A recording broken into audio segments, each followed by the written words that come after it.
No era un rancho cualquiera, era el rancho que nunca existió en ningún papel, sin nombre en ningún registro patrimonial, sin titular visible, sin dirección oficial, un predio que durante 20 años no existió para el Estado mexicano, aunque el Estado mexicano lo conocía perfectamente.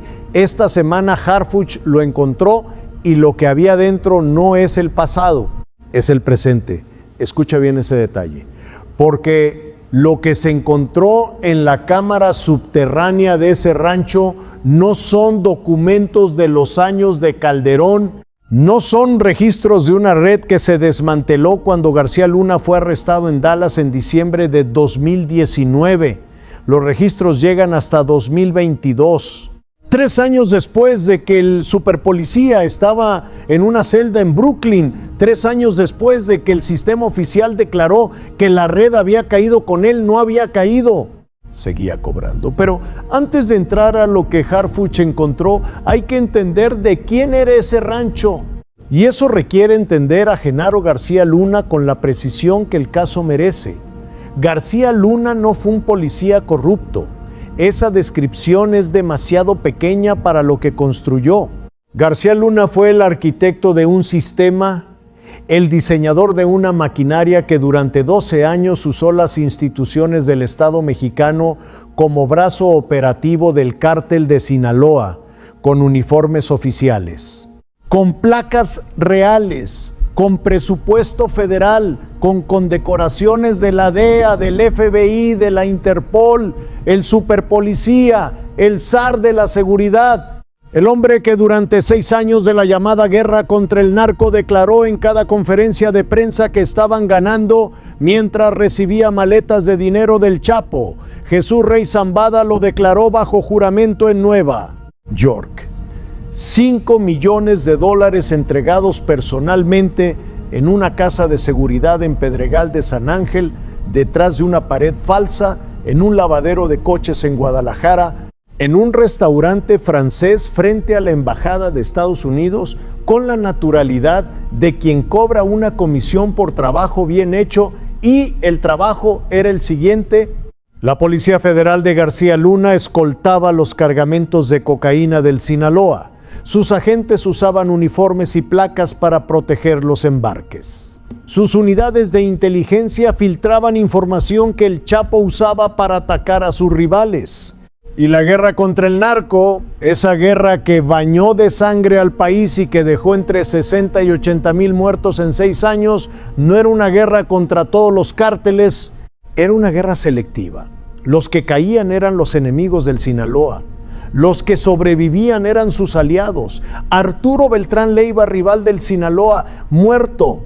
La Barbie, operador de los Beltrán Leiva, rival del Sinaloa, detenido. Los Zetas, rivales del Sinaloa, golpeados sistemáticamente.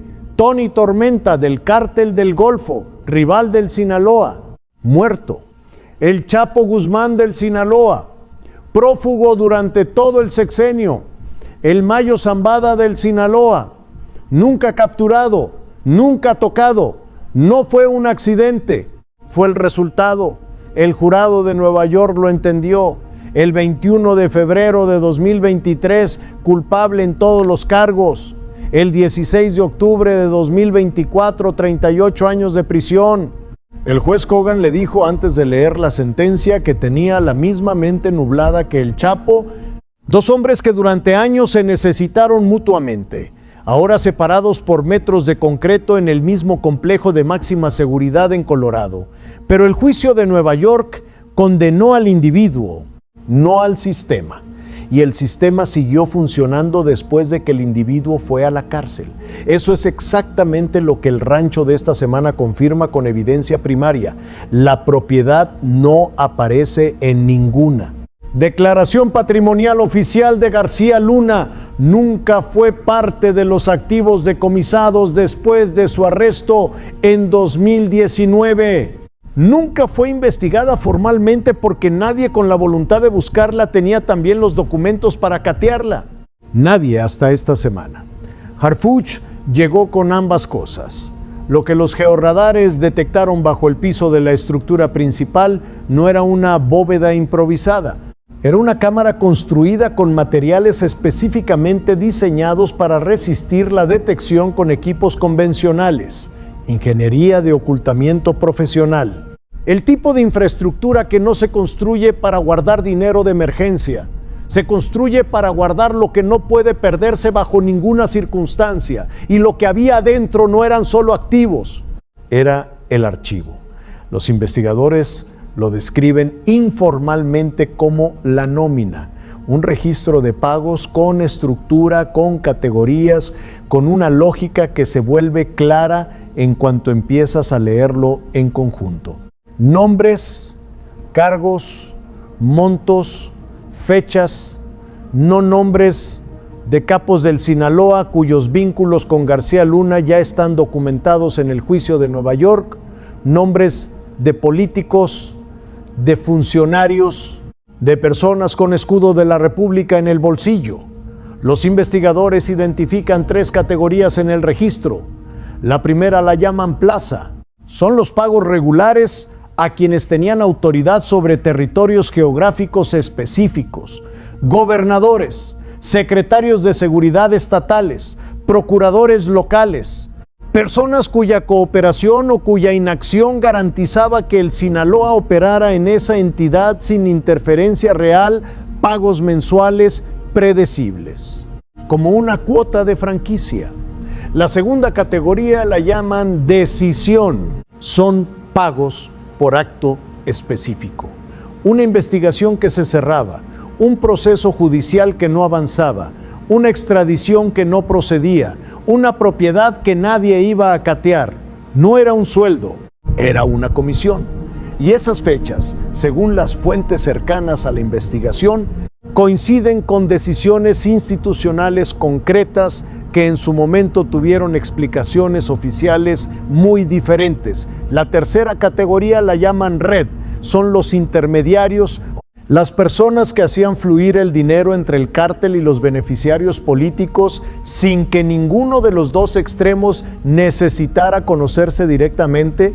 En los registros públicos aparecen como empresarios, como consultores, como gestores de proyectos. En el registro de Harfuch aparecen en su función real. Eso no es burocracia del crimen. Es la arquitectura de una empresa que funcionó con precisión suficiente durante 20 años para que cada miembro tuviera incentivos de mantener a los demás protegidos. Pero lo que convierte este hallazgo en algo cualitativamente diferente a todo lo anterior es la fecha en que terminan los registros, no en 2012, cuando Calderón entregó el poder, no en 2019, cuando García Luna fue arrestado en Dallas. Los registros llegan hasta 2022. Piensa en lo que eso significa. Si los pagos continuaron 3 años después de que la cabeza visible de la red estaba en una celda en Brooklyn, la red no dependía de García Luna para funcionar.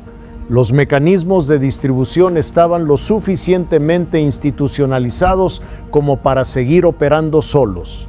Tenían una vida propia. ¿Quién administraba la distribución mientras el arquitecto estaba preso? Los intermediarios, los operadores de segundo nivel, las personas que habían aprendido durante años de operación exactamente cómo funciona el sistema, los que conocían los mecanismos, los contactos, las rutas del dinero en ambos sentidos, y que después del arresto de García Luna se convirtieron en los administradores de facto de una red que ya no necesitaba a su fundador para cobrar. Algunos de esos nombres están en los documentos que Harfuch tiene en sus manos. Y según las fuentes cercanas a la investigación, no son todos operadores de segundo nivel ni de tercero. Algunos son reconocibles, algunos tienen presencia en el debate público, algunos están activos hoy. Eso convierte la investigación en algo que el sistema nunca esperaba que nadie encontrara. No el testimonio de un testigo que puede ser desacreditado con sus propios antecedentes criminales. No un análisis periodístico que puede negarse sin consecuencias judiciales, registros en papel, con fechas, con montos, con nombres. con cadena de custodia desde el primer segundo de apertura de la cámara. Ese tipo de evidencia no se puede archivar en silencio sin que el silencio mismo diga algo muy específico. El sistema que García Luna construyó sobrevivió 25 años exactamente porque sabía hacer desaparecer lo incómodo antes de que llegara a este punto. Las cartas del jefe Herrera Valles denunciando a García Luna directamente a Calderón en 2008 desaparecieron en el laberinto institucional. El libro de Anabel Hernández, Documentando la Red, se quedó en un bestseller que nadie en el poder tuvo que responder formalmente. Las declaraciones de la Barbie señalando al secretario se descartaron como acusaciones de un narcotraficante con sus propios intereses, pero los documentos asegurados con cadena de custodia en un cateo formal no tienen esa debilidad.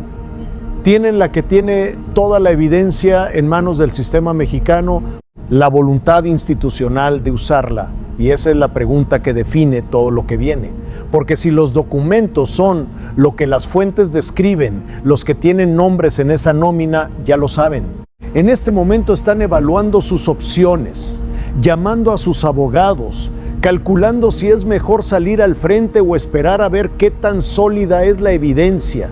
Y ese cálculo ya es diferente al que hacían hace 6 meses, antes de que Harfuch llegara a ese rancho, porque antes asumían que los documentos no existían o que estaban en un lugar al que nadie con voluntad de buscarlos iba a tener también los documentos para catear. Ese supuesto ya no es válido. Y aquí es donde necesito que me respondas algo en los comentarios, porque creo que esta pregunta importa más que cualquier análisis que yo pueda hacer desde aquí. ¿Crees que el sistema mexicano en este momento tiene la voluntad institucional de llevar esa nómina hasta sus consecuencias reales? ¿O crees que los documentos del rancho de García Luna van a convertirse en otro expediente que alguien archive en algún lugar conveniente y nadie vuelve a ver? Porque las dos respuestas son posibles. ¿Y cuál de las dos ocurre? No depende de los documentos. Los documentos ya existen. Depende de si hay suficientes personas en las instituciones que entiendan que proteger a los que están en esa lista cuesta más que procesarlos. Ese momento todavía no ha llegado. Pero por primera vez en 20 años, la pregunta tiene que responderse en voz alta. En este canal seguimos cada movimiento. El próximo nombre en los expedientes ya está identificado.